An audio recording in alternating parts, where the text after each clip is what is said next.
Good morning and welcome to another episode of Pep's Corner. Today we will continue our book, The Westing Game.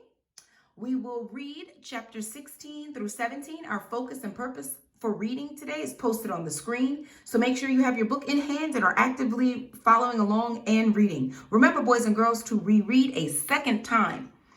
So you are coming to shared reading, fully prepared to engage in instruction. Let's begin. Chapter 16. The Third Bomb. Boom!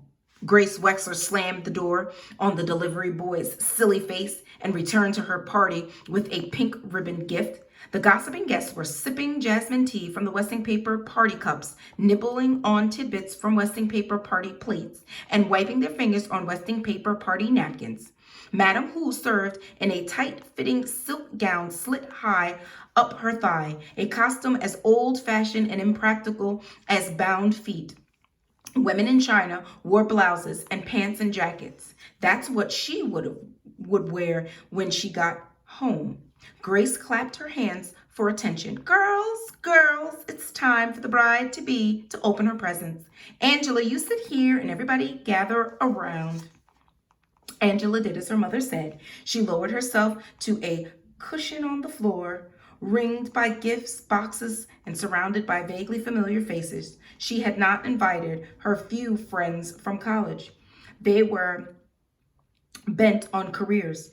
This wasn't their thing. These were her mother's friends and the newly married daughters of her mother's friends, and Turtle, who was leaning against the wall, arms folded, smirking. Lucky Turtle, the neglected child.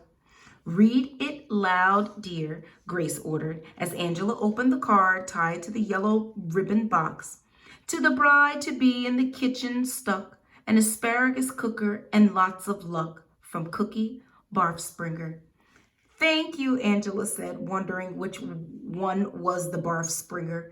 The next gift was an egg poacher. The box in pink ribbons contained another asparagus cooker. I sure hope Dr. Deer likes asparagus, someone remarked. The giver said she could return it for something else, although two might come in handy. A doctor's wife has so much entertaining to do. Angela glanced at her watch and reached for the tall, thin carton wrapped in gold foil. Look how Angela's hands are shaking. She's as nervous as a groom. Giggles. Bride-to-be jitters. More giggles. Slowly, Angela unknotted the gold ribbon. Carefully, she unfolded the gold foil. How neatly she did everything. The perfect child, not like Turtle, who ripped off wrappings, impatient to see what was inside. Hurry up, Angela. You're such a slowpoke, Turtle complained. Suddenly, there she was, kneeling down to peek under the lid. Get away, Angela cried, jerking the gift up and away from her sister as the lid blasted off with a shattering bang. Bang! Bang! A rapid rat-a-tat-tat, rockets shooting, fireballs bursting, comets shrieking, sparks sizzling, 24 framed flower prints falling off the wall. Then it was over. Screams hushed to whimpers. And then trembling guests crawled out from under the tables and peered out of the closets. Is anyone hurt? Grace Wexler asked nervously. Other than being scared out of 10 years of their lives, thank you. They were fine. Where's Angela? Angela was still seated on the cushion in the middle of the floor. Fragments of the scorched box lay in her burned hands. Blood oozed from an angry gash on her cheek and trickled down her beautiful face. Heirs beware, Sam Westing had warned.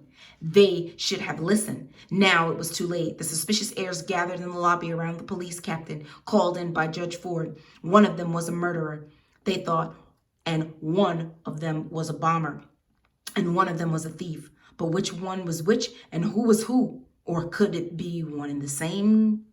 Some game, Mr. Hu grumbled, unwrapping the chocolate bar. One ulcer wasn't enough. Sam Westing had to give him 3 more. Some game, the last one alive wins. Now there's a likely suspect, Otis Amber thought. Who? The inventor? Who? The angry man? The madman? The last one alive wins, Flora Bomback repeated. Oh my, what a terrible thing to say. Can't rush that dressmaker, Mr. Hu thought. How come she's grinning at a time like this? Sorry, can't trust that dressmaker. The captain offered no help at all. Neither the bomb squad nor the burglary detail has enough evidence to search the apartments, he explained. You call that justice? Sandy asked. Good-natured Sandy couldn't be the one. He wasn't in the building when the first two bombs went off, or when the judge's watch was stolen, Jake Wexler thought. On the other hand, he sure did hate Sam Westing. Yes, Mr. McSuthers, justice is exactly what I call it. Not her, not the judge, in spite of the clues, Chris thought, unless she's one of those Black Panthers in disguise. Those weren't gas explosions. Those were bombs, right? Theo pressed the captain. A nice kid, that Theo, Doug, too, Flora Baumbeck thought. But how often had she seen television interviews of the next-door neighbor saying, can't believe he killed 13 people. He was such a nice kid. Oh my, what's gotten into me thinking such a thing? The captain would not call them bombs, more like childish pranks, he said. Childish pranks? That brat's capable of anything. Turtle stuck out her tongue at the sneering Doug Who. Evil pranks of the devil, Crow muttered. Her blessed Angela was almost killed. Crow could be the one. Bring hellfire down on all of us, Theo whispered to Chris. But she wasn't in the building when the first two bombs went off. Yes, she was. No, she wasn't, the captain described the so-called bombs. Just a few fireworks triggered by a squat striped candle set in a tall open jar, and the ribbon probably hid the air holes in the box. No one would have been hurt if the young lady had not tilted the box toward herself. A time bomb, Grace Wexler said, glaring at the person who delivered the gifts. An unhappy woman, a self-appointed heiress, the judge thought. Unfulfilled, possibly disturbed, capable of burglaries, perhaps, but not the bombings. She wouldn't have hurt her own daughter, at least not Angela. Don't look at me like that, Otis Amber shouted at Mrs. Wexler. I don't own no striped candles or no fireworks, neither. That idiot is the likeliest of all, Grace thought, but he wasn't around when the coffee shop blew up. Oh, girl. The excitement was too much for Chris Theodorakis. That was one heir no one suspected, and Angela, of course, no one could suspect her. Otis Amber was not even sure of that. Still, waters run deep, he said. He. Turtle could not let him get away with that, even if it was true. Otis Amber limps, Chris noted the next day. Her family kept reassuring her. You're going to be fine, Angela, just fine. The loud snore that erupted from the next hospital bed was Sidel Pulaski pretending to be asleep. I still don't remember, Angela mumbled.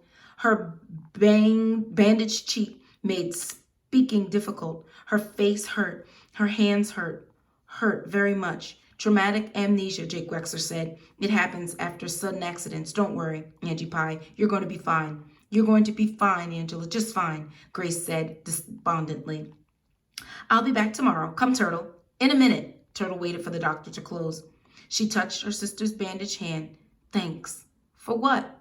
Another snore from Sidel. Just thanks. The fireworks would have gone off in my face if you hadn't pulled the box toward you. Here, I bought you a tapestry bag. I didn't look at your notes or clues, honest, but she had removed the incriminating evidence. Turtle, tell me the truth. How bad is it? The doctor had to take some glass out of your hands, but no stitches. The burns will heal okay. And my face? Some scarring. Not bad, really, Angela. Besides, you always said being pretty wasn't important. It's who you are really that counts. Angela wondered about that. Maybe she was wrong. Maybe pretty was important. Maybe she was crazy. She must have been crazy. Don't worry, you'll be still being pretty, Turtle said. But wow, that sure was a dumb thing to do. Sidel Pulaski's eyes popped open in surprise. Quickly, she squeezed them shut and uttered another loud snore. Well, what do you know? Her sweet, saintly partner was the bomber. Good for her.